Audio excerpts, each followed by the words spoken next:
What's going on, guys? Welcome back to 4K Motoring. I'm Chris, and today we're going to be changing the tires on the Multistrada V4.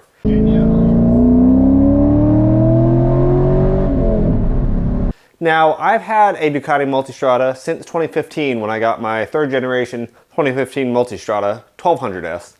And I have kept these Pirelli Scorpion Trail 2 tires on the entire time. I've always replaced them. The couple sets of tires I went through on that bike in about 35,000 miles, I always kept the Scorpion Trail 2s. I think they really fit the character of this bike well. They'll do light dirt roads, gravel roads, stuff like that pretty well. And they do really well on pavement. They're very sticky.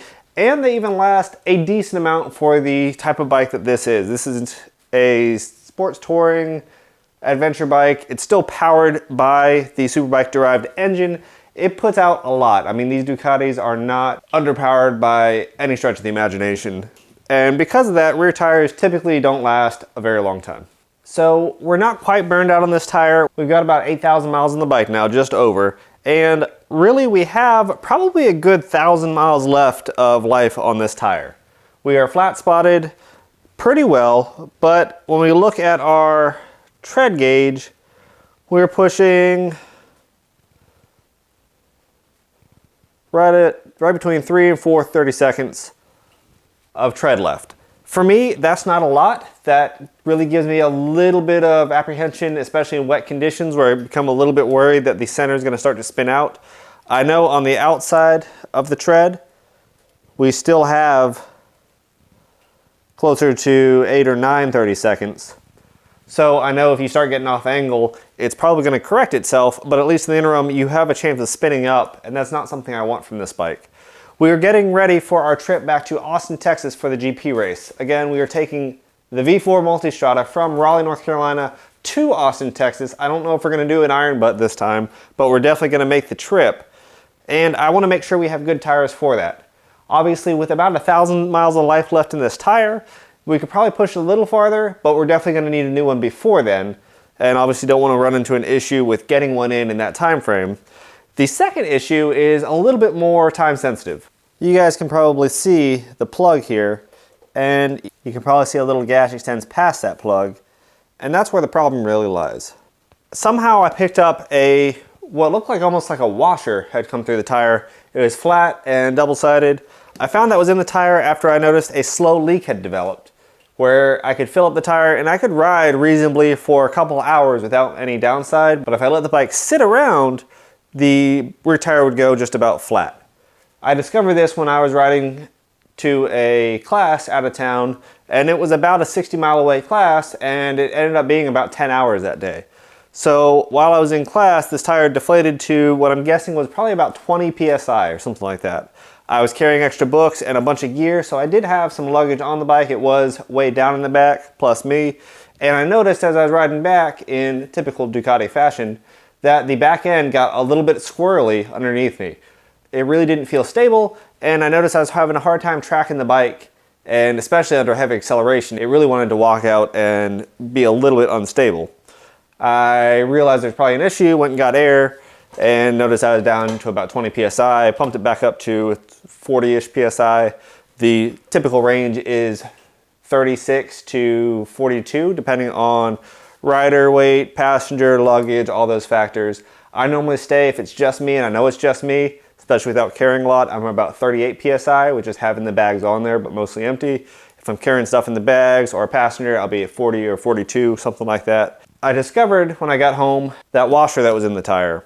When I pulled it out, it appeared like it only had really punctured in one spot. It wasn't leaking a lot of air. When I sprayed soapy water on it, not a lot of bubbles came out, just a very slow leak. It looked like there was just one puncture, so what I went ahead and did was put a plug in it. You guys can share your feelings on plugs. For me, I've used them in rear tires, at least towards the center section, without much issue. I've used them in tires all the time. I've never had an issue with one. I know anecdotally there has been, but as long as they're applied correctly and you're not on a racetrack, I'm not too terribly worried about them. They've had pretty good luck with them. Turns out this plug is still not good enough because it's that wide, narrow gash that went through it, and apparently is leaking air through that entire gash.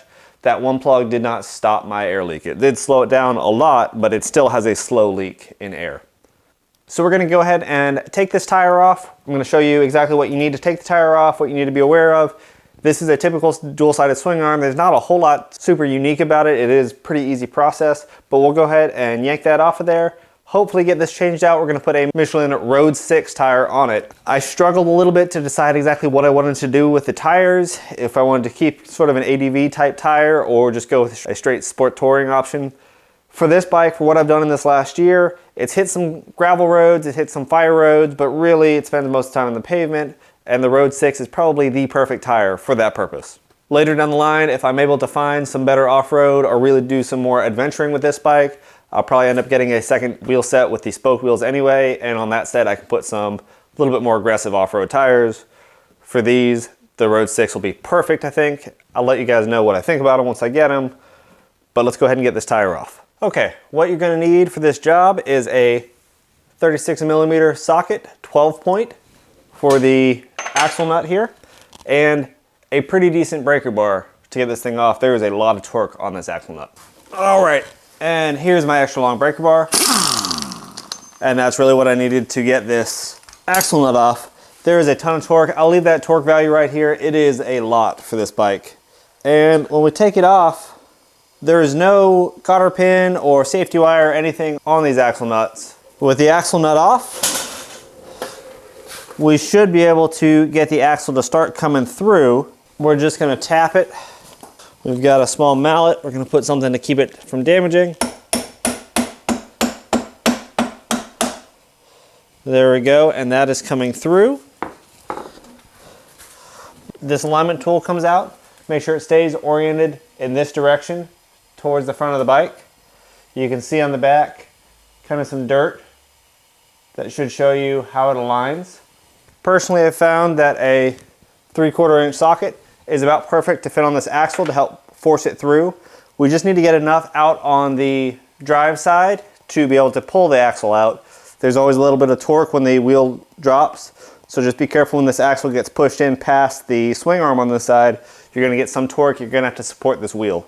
Now all we have to do is get this chain off the sprocket so the wheel can come out.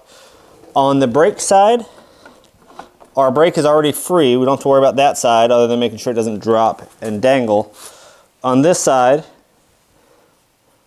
make sure the wheel is rolled forward. That way there is enough extra slack in the chain to take it off, and I like to kind of leave it right here on the edge of the swing arm. That allows us to roll the tire straight back out,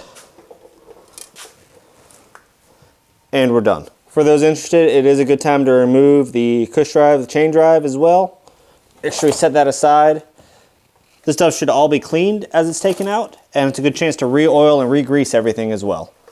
Just make sure that you pay attention to how you're sitting this wheel down. Don't damage or bend this ABS wheel or it'll cause you a bunch of problems. Make sure you keep this intact. So that was a pretty easy change. I ended up taking the wheel off and over to our friends at Tapped Out Cycles here in Raleigh. Fantastic motorcycle shop. If you guys are in the area, I definitely recommend contacting them. The service is outstanding at a very fair price. As far as tire replacement goes, putting the tire back on after we took it off, everything is pretty easy. There's no trick steps or nothing new. Once you take it off, you're really just reversing the exact same steps to put it back in. Make sure you clean and grease up everything before you put it on. This is also a great time to make sure you readjust your chain and get everything set up correctly. If you haven't seen my video on that, it is pretty easy on this bike. It's a typical double-sided swing arm. There's not a whole lot unique about it. It's just a 12 and a 10 millimeter to adjust the tension screws on both sides, and that's really about it. The hardest thing about this, in my mind, is the axle torque. The torque for that axle nut is supposed to be 180 Newton meters, and that is a lot, so just make sure you have the bike in a stable platform to apply that. As I mentioned on my chain adjustment video, this BPA Racing chain slack adjuster tool is something I use and I found super easy. It is the easiest way in my mind to check your chain slack. And once you have the chain adjusted correctly and set that dial correctly, adjusted for your bike and the way you want your chain, you never have to do it again. It becomes super simple and I absolutely love it. We got our new Road 6 put on. It is the 170 millimeter factory size tire. It is just the Road 6 Michelin as opposed to the Pirelli Scorpion Trail 2 tires. They haven't updated the Scorpion Trail 2 since 2014, 2015. So that's about a 10-year-old tire design at this point. And in this market, in the last couple of years, we've had great strides in tire technology. Michelin is one of those brands that is absolutely leading the pack as far as dumping a bunch of money in tire R&D and really putting the time and effort in to get a great tire out.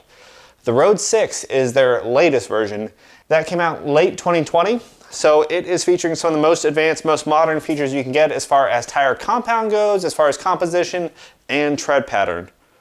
This is our Michelin Road 6. You can see the size there for the rear tire, and we can see the tread pattern, and there's really two things that jump out to me initially about it that is different than the Scorpion Trail 2, and that is there is a center ridge that runs along this tire that is unbroken the entire time. There's nothing to get in the way or separate this centerpiece, which should make for great acceleration braking feel because nothing's going to flex there. And then as we approach the corner, we get to a point, lots of water evacuation spots, but we'll get to a point where there's also no tread or nothing to move around on the outside. And this is featuring Michelin's 2CT Plus technology, which means that they're going to have a harder composition here in the center, a softer composition on the outside, but that hard center composition is also going to run around to the sidewall, basically to give you a structure on the outside so the tire doesn't wiggle on the outside, so you get sticky rubber, but also a very firm sidewall enough that it's going to provide a lot of confidence in handling. One thing I was curious of is with our old tires in the center, we were down to about 3 or 4 30-seconds, so I was checking to see where we were on this tire, and this is right about 9 30-seconds at the deepest parts, 8 to 9 30-seconds. A lot more tread in the center. I'm very curious to see how long this lasts. I'll go ahead and do a spot check of a couple spots here on all the way on the sidewall. We are sitting right about 7 30-seconds. And as we get to the center, we do bump up back to a little over 8, right about 9 30-seconds in the center. So I'm curious to see as we start wearing this tire down how it does compared to that Pirelli. Like I said, the Pirelli still had a little bit of life left in the center if we had not punctured it the way we did. And I probably could have pushed it to about 10,000 miles safely. So for you guys at home, I'd love to hear what mileage you're getting out of your tires, the factory tires. I think 10,000 is absolutely doable, at least the way I've been riding this bike for the rear tire. Our front is still not quite needing to be changed yet, but man, we are less than 3 30-seconds at a couple points. Right about 3 30-seconds in the yellow on the gauge. I did talk to Pirelli about these tires, and they confirmed that the front tire, this front tire here on the Multistrada, the 120 section 19-inch front tire, Scorpion Trail 2, the brand new, they come with about 6 30-seconds of tread. So we are down to half of that, and at least on the front, I'm pretty even on wear all the way around. From a top-down view, you can kind of see it's not a total rounded shape. We've kind of have a little different shape on the right side as opposed to the left from just how I've ridden it over this almost 9,000 miles. So I'm leaning towards the fact that we are going to change this before our trip to Austin this year. I'm going to hang on to this until that trip. I've been told availability is really not an issue for these tires anymore. The tire market has kind of rebounded as far as supply and demand at least. So we should be able to get a replacement pretty quick. So we'll get that a little bit closer to our time to leave for the Texas trip. So I'll give you guys a good evaluation of these tires once I put a couple 100 miles on them, get them scrubbed in, and see how they handle. I'm always a big fan of new tires on motorcycles, especially the rears. You don't realize how gradually that tire wears down and how that affects your handling, but when you put a new one on, a tire that's been kind of flat spotted and worn, it immediately changes the handling of the bike and makes it feel like a whole new vehicle. I've been doing some pretty careful monitoring of the fuel mileage of this vehicle since we got our Acura system put on. We have not yet gotten it tuned. I have a video for all that coming soon once I have a full set of data for you guys. I'm still working on collecting that. We've put about 300 miles on the bike since that exhaust has been on without the tune.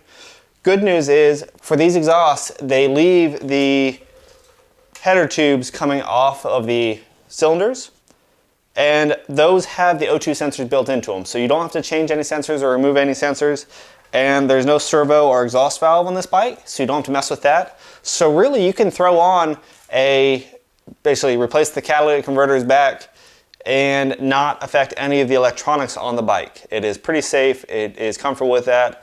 So something like the QD system that offers a little bit cheaper, and honestly for what I paid for this Acura system, it's not much cheaper, but a little bit cheaper, you can probably save some good money and have a good sound out of this bike and still not tweak a whole lot as far as sensors go or any computer engine management issues. But like I said, I've been monitoring fuel mileage. I'm going to make sure I have good numbers to see if this is really any different than the old bike, to see if the handling is any different, and really just to make sure it's adequate for this bike. Again, 170 horsepower claimed with the new exhaust. We're pushing closer to 180 once I get the tune done. And this thing is a rocket ship of an adventure bike. It has no business being as fast as it is for as big as it is. It also does end up carrying extra people and luggage quite often. So I'm curious to see how this Road 6 handles over time, and I really think it's going to do pretty well from what I've heard. So guys, be sure to let me know what tires you're running on your Multistrada or your adventure bike. I'm curious if you guys are going with more adventure-oriented tires or more sport-oriented tires. Really, I think these Road 6 tires can handle everything the Scorpion Trail 2s could and probably more.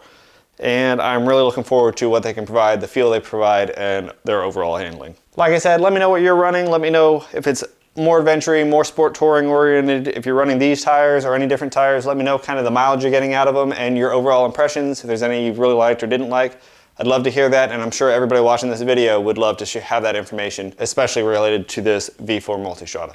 Thanks for watching 4K Motoring. I'm Chris. Hope you guys found some of this information useful. We'll definitely catch you next time with a little bit more for the Multistrada. Make sure you hit that subscribe and like button. We'll be back soon with another video, and we'll see you next time.